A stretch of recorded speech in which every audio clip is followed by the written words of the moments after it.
बिस्मिल्लाहिर्रहमानिर्रहीम। अस्सलामु अलैकुम वरहमतुल्लाहि वबरकातुहू। आबिद राजा चैनल की तरफ से आज मैं अपने दोस्तों को इमाम अहमद बिन हम्बल रहमहुल्लाह का एक वाक़या सुनाऊंगा।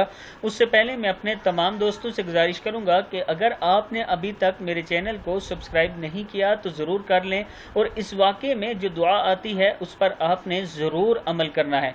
तो शुरू करते हैं आज का लेसन। बिस्मिल्लाहिर्रहमानिर्रहीम। इमाम अहमद बिन हम्बल रहमहुल्लाह फरमाते हैं, एक दफ़ा मुझे इराक के किसी गांव में रात होगी। मैं एक मस्जिद में गया, लेकिन चौकीदार ने मुझे वहां से निकाल दिया। मैं मस्जिद से बाहर फर्श पर सो गया। चौकीदार ने मुझे पाँव से पकड़ा और घसीट कर मस्जिद से दूर कर दिया। एक खुदा तरस आदमी मुझे अपने घर ले गया।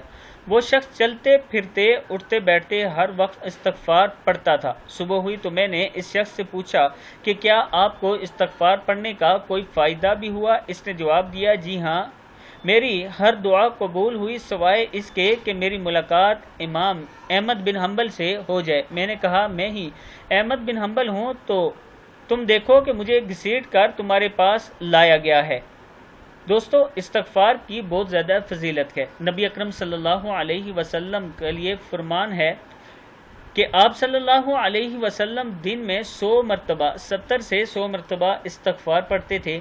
और फिर एक जगह नबी अकरम सल्लल्लाहु अलैहि वसल्लम का फरमान है कि इस्तगफार के साथ अल्लाह से मांगा करो, अल्लाह ज़रूर अता फरमाता है।